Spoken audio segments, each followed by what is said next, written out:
새벽 4시. 알람이 울리기 전에 남편은 이미 눈을 뜬다. 40년을 그렇게 살아왔다. 나도 남편의 움직임에 자연스럽게 잠에서 깬다. 이불을 걷어차는 소리, 옷장을 여는 소리, 세면대에서 물 흐르는 소리. 모든 게 익숙하다. 당신 오늘 날씨 춥다던데 옷 두껍게 입어요. 알았어. 당신도. 짧은 대화. 하지만 그 속에는 40년의 정이 담겨 있다. 우리 부부가 처음 이 생선 가게를 시작한 건 27, 25의 나이였다. 남편은 시골에서 올라온 순박한 청년이었고 나는 도시에서 나고 자란 낭만적인 처녀였다. 처음엔 비린내가 싫었다. 새벽부터 일어나는 것도 손이 거칠어지는 것도 화장할 시간도 없이 바쁜 일상도 모두 힘들었다. 하지만 남편은 한 번도 불평하지 않았다. 묵묵히 성실히 그렇게 일했다. 생선을 손질하는 남편의 손놀림은 예술이었다. 칼을 쥔 손은 정확했고 손님을 대하는 태도는 정직했다. 손님들이 하나둘 늘어났고 우리 가게는 동네에서 소문난 생선 가게가 되었다. 엄마 아빠. 나 1등 했어요. 초등학교 때 아들. 녀석이 상장을 들고 달려온 날 남편은 생선 냄새 가득한 손으로 아들을 번쩍 들어 올렸다. 나는 그날 처음으로 이 일이 자랑스럽다고 느꼈다. 우리가 흘린 땀이 아이들의 미래를 만들고 있다는 것을. 아빠 나 대학 합격했어. 딸 시집간다. 하나하나 이루어지는 아이들의 꿈. 그때마다 남편과 나는 새벽 시장에서 더 힘을 냈다. 더 좋은 생선을 고르고 더 깨끗이 손질하고 더 친절하게 손님을 맞았다. 그렇게 40년이 흘렀다. 여보 이제 그만 접읍시다. 작년 겨울 남편이 환갑을 넘기고 처음으로 꺼낸 말이었다. 그날따라 유독 추운 날이었다. 새벽 시장에서 돌아온 남편의 손은 얼어붙어 있었고 얼굴은 창백했다. 왜요? 아직 건강한데. 아니요. 이제 우리도 쉴 때가 됐어. 고향 가서 텃밭이나 가꾸며 살읍시다. 당신 고생 많이 시켰어. 남편의 눈빛이 이상했다. 평소와 다른 뭔가 간절한 것이 담긴 눈빛. 하지만 나는 그때 그 의미를 알지 못했다. 그래요. 아들도 장가갔고 딸도 시집갔으니 이제 우리 둘이 살 때가 됐네요. 사실 나도 지쳐 있었다. 허리는 아프고 무릎은 시큰거렸다. 새벽에 일어나는 것도 예전만큼 쉽지 않았다. 고향집 마당에 꽃도 심고 텃밭에 상추도 키우고 그렇게 여유롭게 살고 싶었다. 정리하는데 시간이 좀 걸릴 거요. 천천히 준비합시다. 좋아요. 우리 평생 이 가게에서 살았는데 마지막까지 잘 정리해야죠. 그날부터 우리는 정리를 시작했다. 남편은 가게를 물려받을 사람을 찾았고 나는 집안을 정리하기 시작했다. 40년 동안 쌓인 물건들이 너무 많았다. 아이들의 상장, 가족사진, 낡은 가계부. 하나하나 보다 보면 추억에 젖어 시간이 훌쩍 지나갔다. 어머니 안녕하세요. 며느리 은주에게서 전화가 왔다. 아들과 결혼한 지 5년째. 조용하고 차분한 성격의 며느리는 원래 전화를 자주 하는 편이 아니었다. 명절이나 생일 때 연락하는 정도였다. 응, 은주야. 무슨 일이니? 아니요, 그냥. 어머니 목소리 듣고 싶어서요. 뭔가 이상했다. 목소리가 떨리고 있었다. 은주야, 혹시 무슨 일 있니? 우리 아들이 너한테 잘못했니? 아니에요. 그게 아니고. 어머니 요즘 아버지 건강은 어떠세요? 그냥 그렇지 뭐. 늙으면 다 그런 거지. 왜? 혹시 어디 편찮으신 데는 없으세요? 아니, 멀쩡한데. 은주야, 무슨 일이니? 왜 이렇게 물어보는 거야? 아니에요. 그냥 궁금해서요. 어머니도 건강 챙기세요. 전화를 끊고 나니 찝찝했다. 며느리의 떨리는 목소리가 자꾸 귓가에 맴돌았다. 이틀 후 또 전화가 왔다. 어머니 저예요. 응, 은주야. 어머니, 아버지 요즘 많이 피곤해 보이시진 않으세요? 얼굴색은 어떠세요? 글쎄, 가게 정리하느라 바쁘긴 한데. 은주야, 도대체 무슨 일이니? 뭔가 알고 있는 거니?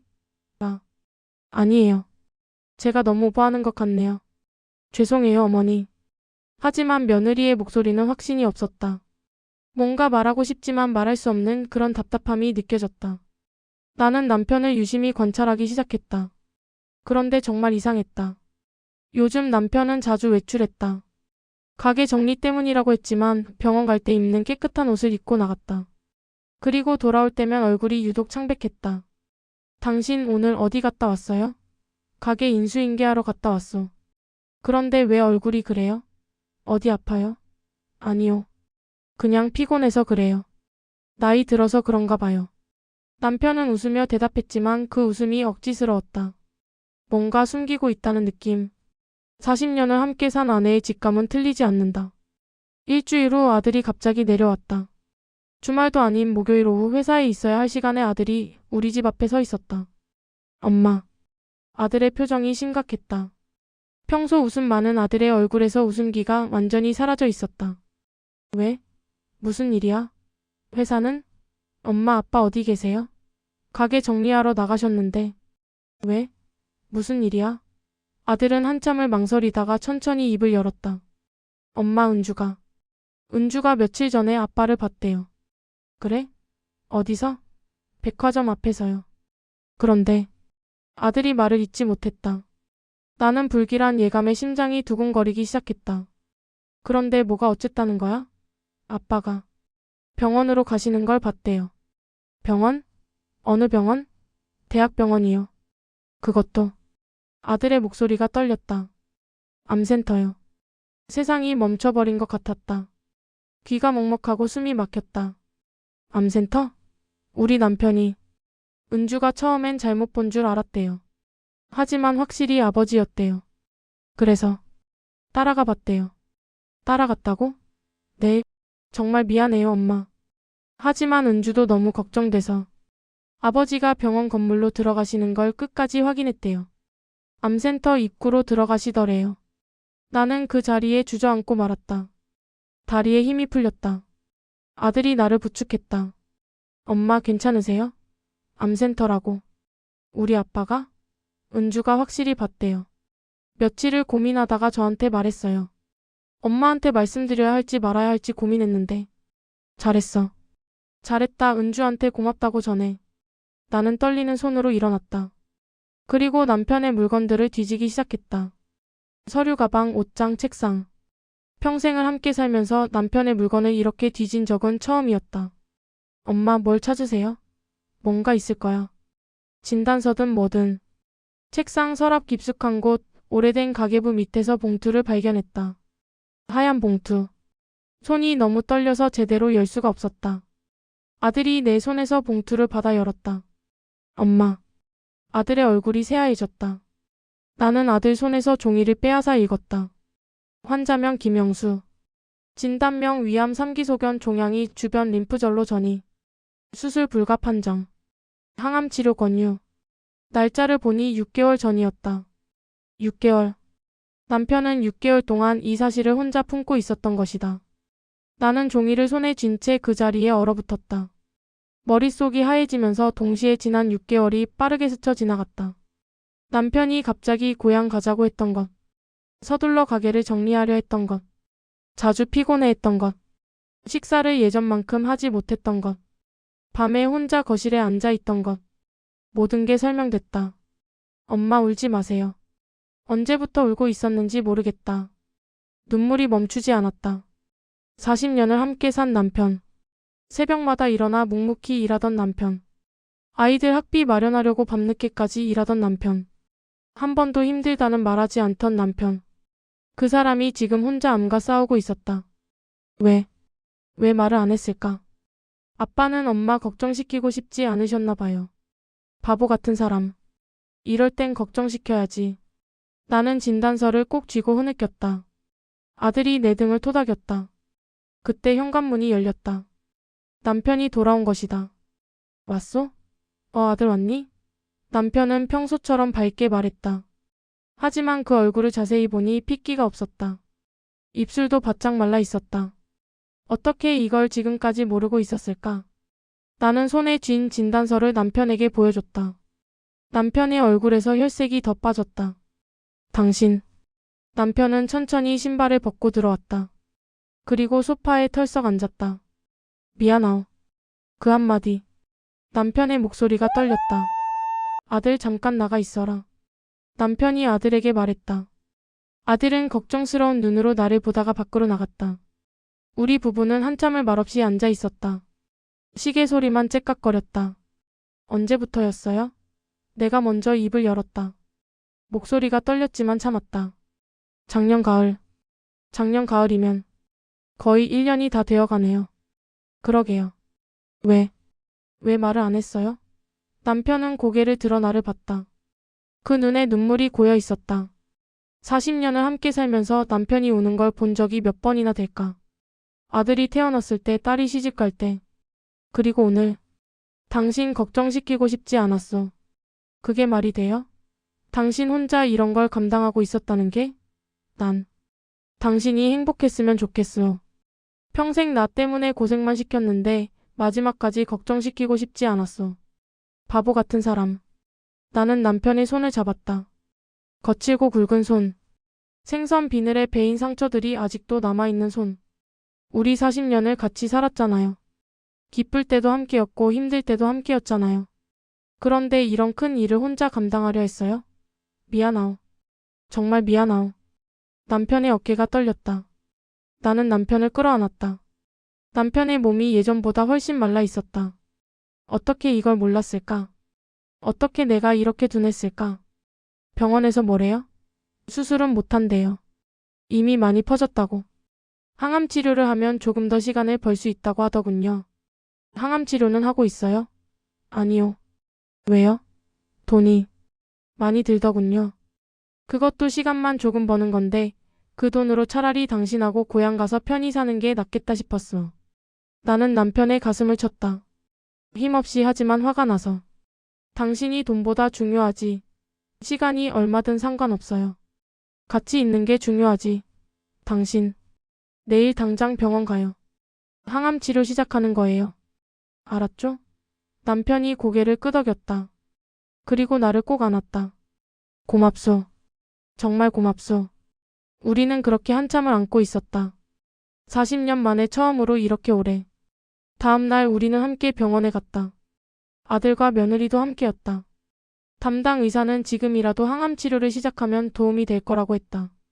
남편분이 치료를 거부하셔서 걱정했습니다. 이제라도 결정하셔서 다행입니다. 의사의 말에 나는 남편을 돌아봤다. 남편은 미안한 표정으로 고개를 숙였다. 선생님, 제 남편 꼭 살려주세요. 최선을 다하겠습니다.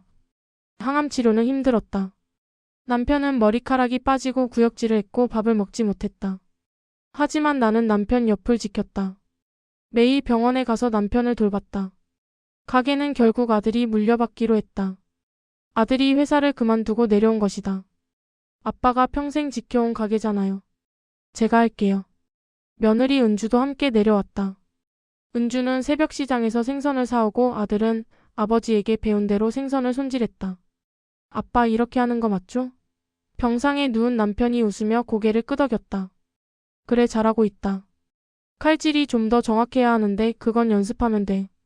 아들과 아버지가 생선 손질 이야기를 하는 걸 보며 나는 눈물을 닦았다. 이런 모습을 볼 수 있어서 감사했다. 석 달 후 기적이 일어났다. 항암 치료의 반응이 좋았다. 종양이 줄어들고 있다는 것이다. 완치는 어렵지만 생각보다 경과가 좋습니다. 이대로만 가면 시간을 꽤 벌 수 있을 것 같습니다. 의사의 말에 우리 가족은 모두 울었다. 기쁨의 눈물이었다. 남편은 조금씩 기력을 회복했다. 병원에서 퇴원해 집에서 지낼 수 있게 됐다. 물론 정기적으로 치료는 받아야 했지만 일상생활은 가능했다. 당신 고향 가요. 이제 진짜 가요. 그래요, 갑시다. 우리는 드디어 고향으로 갔다. 아들이 가게를 지키고 우리는 고향집에서 조용히 살기로 했다. 고향집 마당에는 코스모스가 피어 있었다. 남편이 좋아하는 꽃이었다. 당신 저기 봐요. 꽃이 참 예쁘네요. 그러게요. 우리 여기 앉아요. 마당에 놓인 평상에 나란히 앉았다. 가을 햇살이 따스했다. 당신, 왜요? 이렇게 함께 있어서 고맙소. 당연한 건데 무슨. 아니요. 당연한 게 아니요. 당신이 없었으면 난 진작에 포기했을 거요.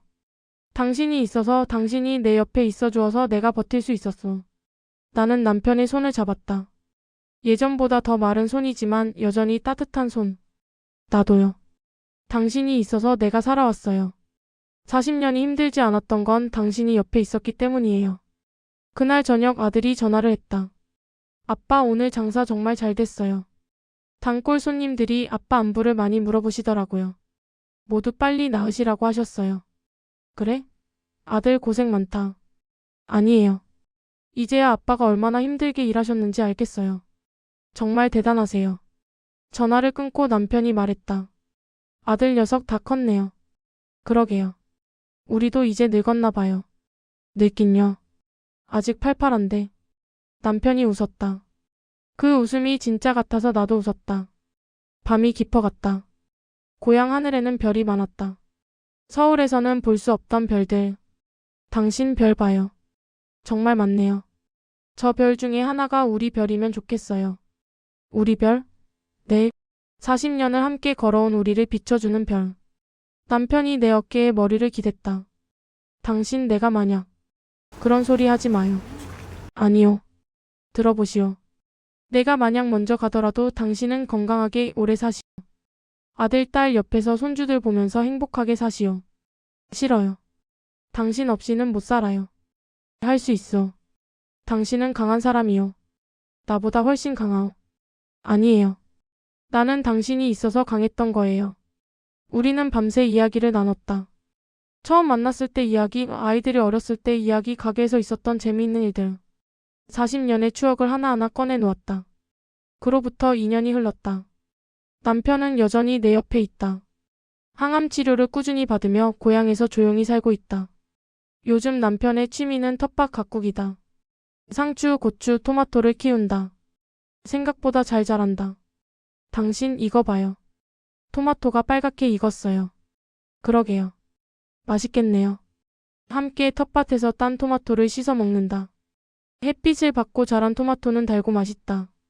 일요일이면 아들 가족이 찾아온다.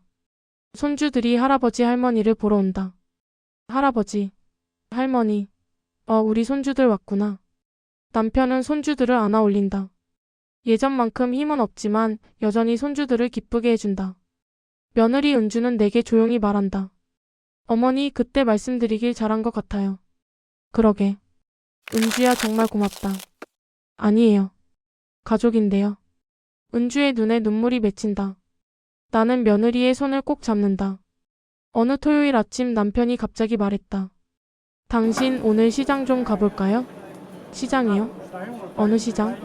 우리 가게 있는 그 시장 말이요. 나는 놀랐다. 남편이 고향으로 온 후 한 번도 가게에 가지 않았기 때문이다. 아들한테 물어보지도 않았고 가게 이야기를 꺼내지도 않았다. 너무 그리워서 못 간다고 했다. 정말요? 갈 수 있겠어요? 한번 가보고 싶소. 아들 녀석이 어떻게 하고 있는지도 보고 싶고. 우리는 서울로 올라갔다. 기차를 타고 2시간. 남편의 손을 꼭 잡고 갔다. 남편의 얼굴에 긴장과 기대가 함께 어려 있었다. 새벽 5시 우리는 수산시장에 도착했다. 익숙한 냄새, 비린내와 바다 냄새, 그리고 사람들의 활기찬 목소리. 당신 여기 하나도 안 바뀌었네요. 그러게 말이오. 우리는 천천히 시장 안으로 들어갔다. 옛날 우리 가게가 있던 자리. 그곳에 아들이 서 있었다. 어서 오세요. 오늘 방어 신선합니다. 아들의 목소리. 남편과 똑같은 목소리였다. 손님에게 설명하는 모습도 생선을 포장하는 모습도 남편을 닮아 있었다. 저 녀석. 제법인데. 남편의 눈에 눈물이 고였다. 자랑스러움과 미안함이 섞인 눈물. 우리는 멀찌감치 서서 아들을 지켜봤다. 은주도 옆에서 생선을 다듬고 있었다. 부부가 함께 일하는 모습이 꼭 젊은 날의 우리 같았다. 손님 회 떠드릴까? 우리 가게 회는 정말 맛있어요. 은주의 밝은 목소리. 처음엔 조용하고 낯을 많이 가렸던 며느리가 이제는 손님들과 자연스럽게 이야기하고 있었다. 대단한데. 정말 대단해. 남편이 중얼거렸다. 나는 남편의 손을 꼭 잡았다. 그때 단골 손님 한 분이 가게 앞에 섰다. 아니 사장님, 오랜만이시네요. 우리를 알아본 것이다. 30년 넘게 우리 가게를 이용하신 할머니였다.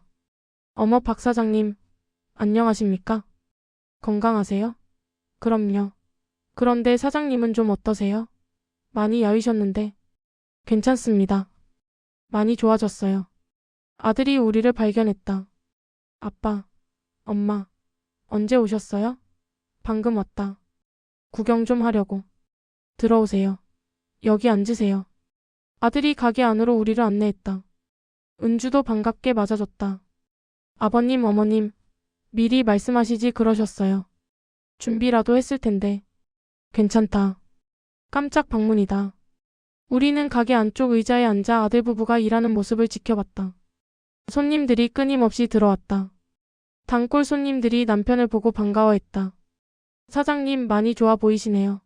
네, 덕분에 잘 지내고 있습니다. 아드님이 아버지 솜씨를 그대로 이어받으셨어요.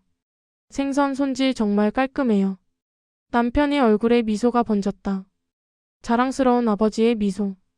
오전 장사가 끝나고 우리 가족은 가게 근처 식당에서 아침을 먹었다. 아빠 보셨죠? 요즘 손님이 정말 많아요. 아빠가 쌓아놓으신 신용이 얼마나 대단한지 이제야 알겠어요. 그래?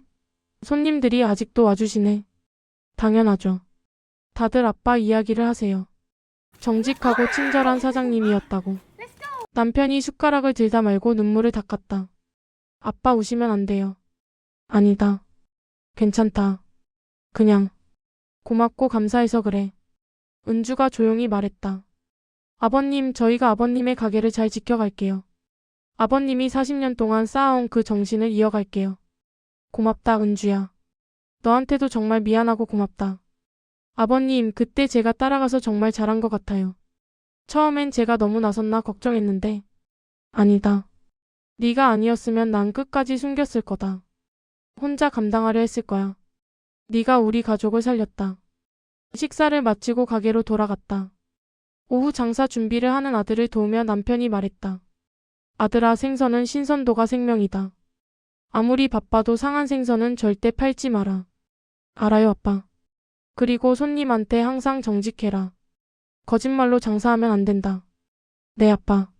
아빠가 항상 하시던 말씀이잖아요. 그래. 그게 우리 가게가 40년을 버틴 이유다. 남편은 생선 한 마리를 집어들었다. 칼을 들더니 옛날 솜씨 그대로 깔끔하게 손질했다. 우와, 아빠. 여전히 최고세요. 하하, 몸은 아파도 손은 기억하는구나. 그날 오후 우리는 아들 가게에서 보냈다.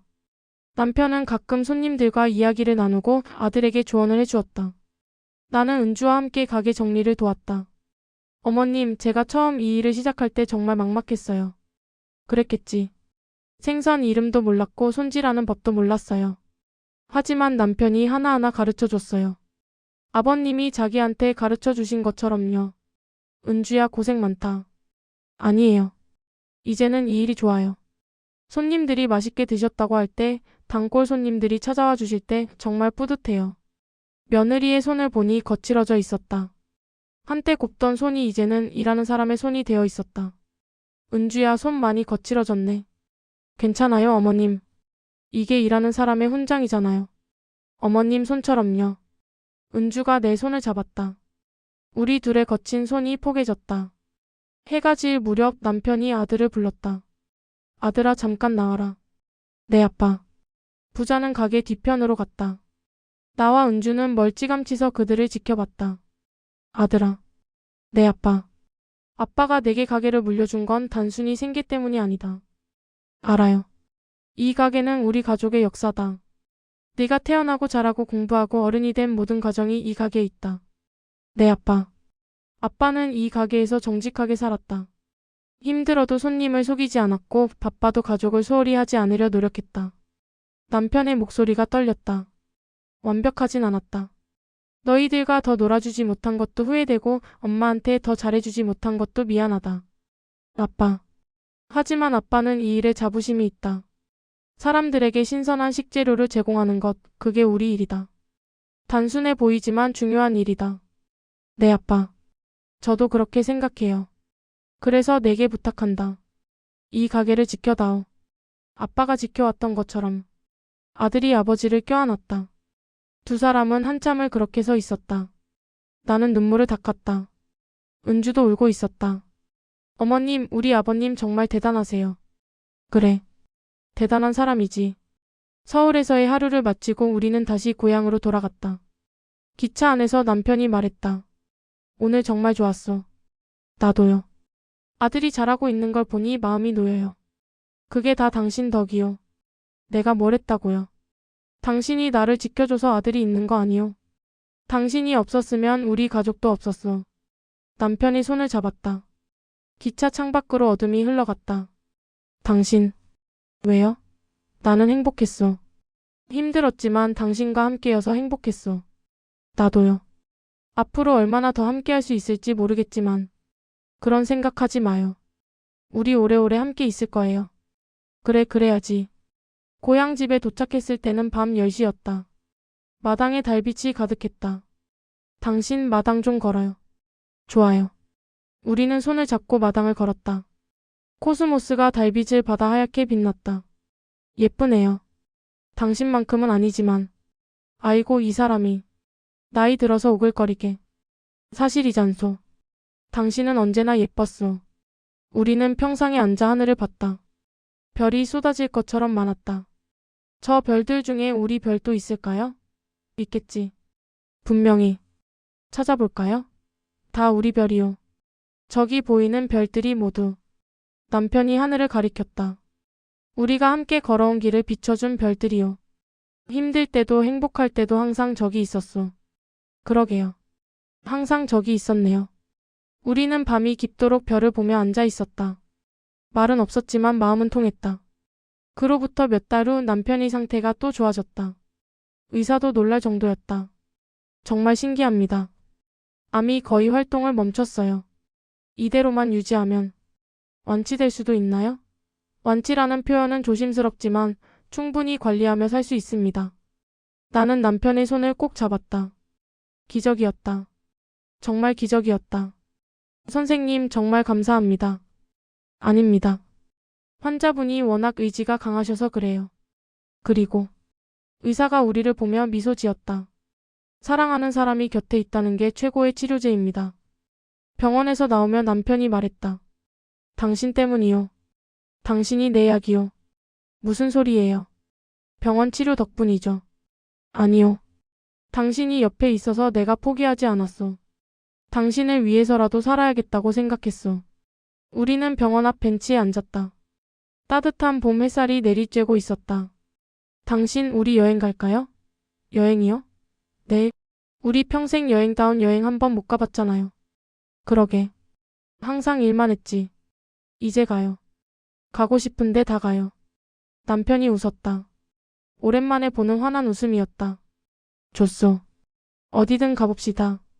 우리의 첫 여행지는 바다였다. 남편이 평생 생선을 다뤘지만 정작 바다를 제대로 본 적이 없다고 했다.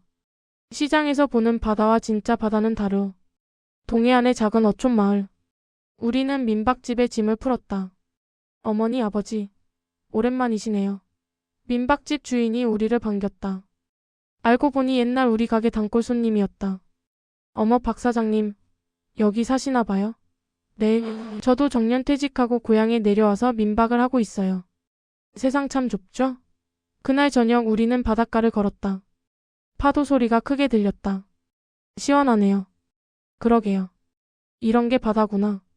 남편이 파도를 바라보며 깊게 숨을 들이쉬었다. 평생 바다에서 온 생선으로 살았는데 정작 바다를 이렇게 보니 감회가 새롭소. 우리 내일 배도 타봐요. 좋소. 뭐든 해봅시다. 다음 날 우리는 어촌 체험 배를 탔다. 배는 천천히 바다로 나아갔다. 와, 정말 넓네요. 이 바다 어딘가에서 우리가 팔던 생선들이 헤엄치고 있었을 거 아니요? 그러게요. 생각해보니 신기하네요. 배에서 내려 횟집에서 점심을 먹었다. 신선한 회가 나왔다. 이 생선 손질 좀 보시오. 깔끔하게 잘했네. 당신만큼은 아니지만요. 하하, 그래도 잘했어. 남편은 오랜만에 편안한 얼굴이었다. 병원 치료 아픔을 잠시 잊은 것 같았다. 당신 행복해요? 행복하오. 아주 많이. 여행에서 돌아온 다음 주말 손주들이 찾아왔다. 아들 부부가 아이들을 데리고 온 것이다. 할아버지, 할머니, 어머, 우리 강이 왔구나. 민서도 왔고, 5살 강이와 3살 민서. 두 손주는 우리의 보물이었다. 할아버지, 이거 드세요. 강이가 작은 손으로 사탕을 내밀었다. 어머, 고맙다. 우리 강이 착하네. 남편이 손주를 안아 올렸다. 예전만큼 높이 들어 올릴 수는 없었지만 그래도 안을 수는 있었다. 할아버지, 저랑 놀아요. 그래, 뭐하고 놀까? 숨바꼭질이요. 손주들과 마당에서 뛰어노는 남편을 보며 나는 행복했다. 이런 날이 올 줄 몰랐다. 남편이 손주들과 함께 웃으며 뛰어노는 이런 날이. 어머님, 아버님 정말 좋아 보이세요. 은주가 옆에 와서 말했다. 그래. 정말 좋아 보이지? 네. 처음 뵀을 때랑은 완전히 다르세요. 그때는 많이 힘들어 보이셨거든요. 그땐 혼자 다 감당하려고 했으니까. 이제는 우리가 있잖아요. 우리 모두가 함께 있어요. 나는 며느리의 손을 잡았다. 고마운 며느리였다. 저녁 식사는 모두 함께 마당에서 했다. 남편이 직접 키운 채소로 상을 차렸다. 와, 할아버지가 키우신 거예요? 그럼. 할아버지가 정성껏 키웠지. 맛있어요. 많이 먹어라, 우리 강희. 식사 후 남편이 아이들에게 이야기를 들려줬다. 옛날 옛적에 할아버지가 젊었을 때 말이야. 할아버지도 젊었어요?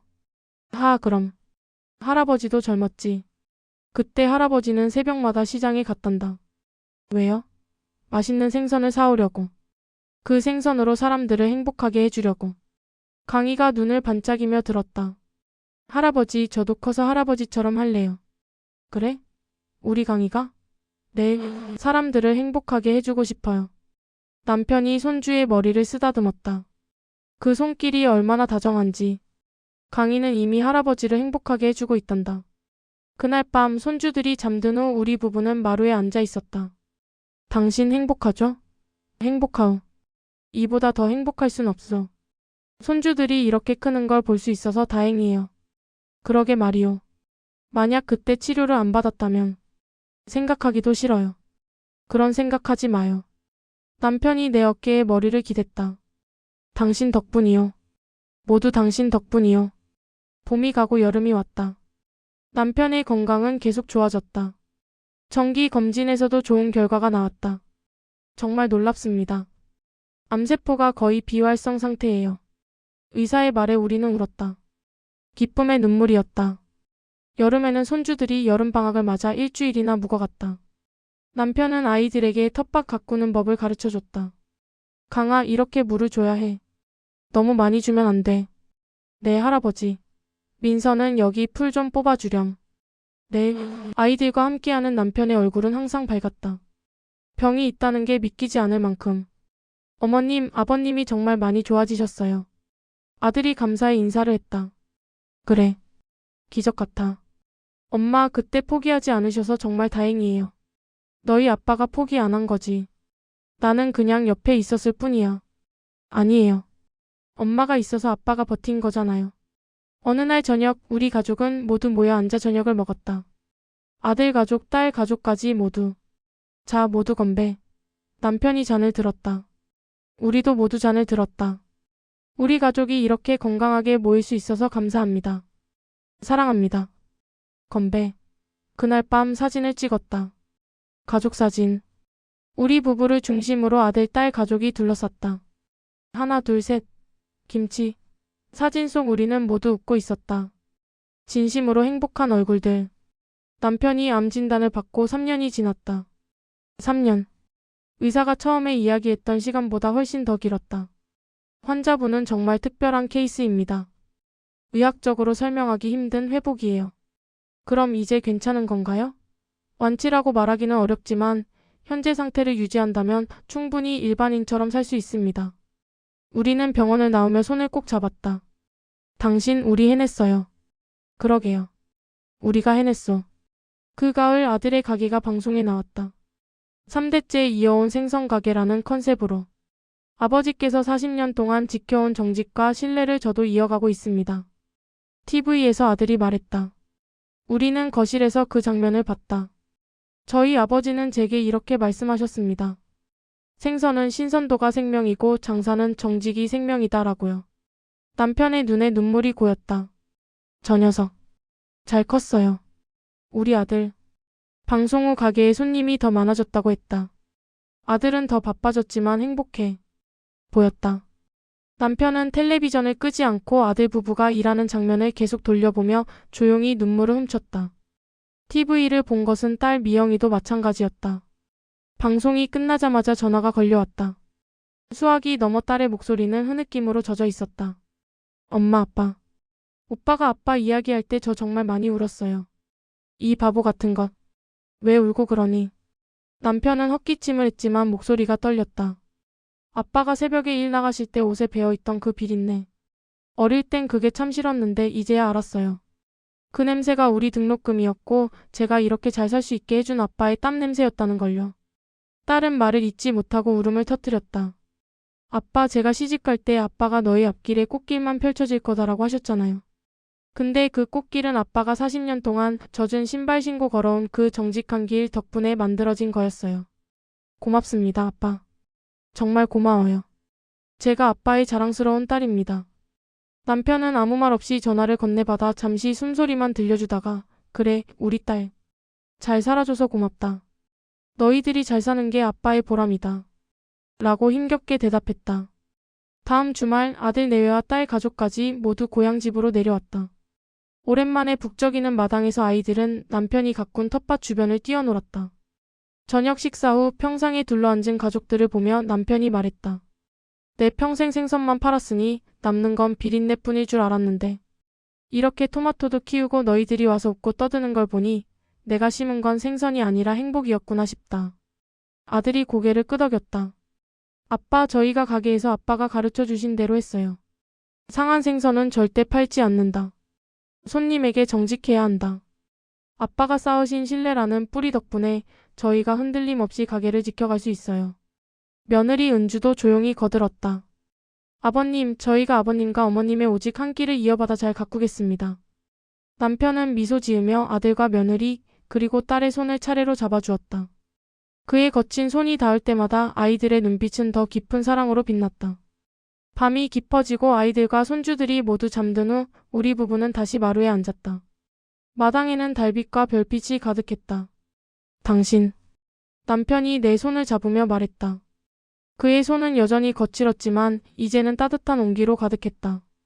오늘 정말 행복했어. 나도요. 당신이 이렇게 건강하게 내 옆에 있어주는 것만으로도 충분해요. 3년 전 내가 혼자 그 병을 감당하려 했을 때 당신이 나를 붙잡아 주었어. 그때 당신이 아니었다면 이 모든 행복은 없었을 거요. 당신이 내 최고의 치료제였어. 나는 남편의 앙상해진 어깨에 기대었다. 우린 오직 한 길을 함께 걸어왔잖아요. 힘들 때도 아플 때도 늘 같이 있었어요. 당신의 길이 곧 나의 길이었고 우리의 길이 이제 아이들에게 이어졌을 뿐이에요. 남편은 조용히 내 머리를 쓰다듬었다. 그의 숨소리는 평화로웠다. 새벽 4시. 알람이 울릴 시간이 되었지만 이제 남편은 일터가 아닌 따뜻한 아내의 곁에서 새로운 하루를 맞이한다. 그들의 여정은 계속되고 있었다. 고향 집 마당에 코스모스가 지고 다시 피어나듯 그들의 사랑과 가족의 이야기는 영원히 이어질 것이다. 40년을 함께 걸어온 오직 한 길, 그 길의 끝에는 서로에 대한 변치 않는 사랑과 감사만이 빛나고 있었다.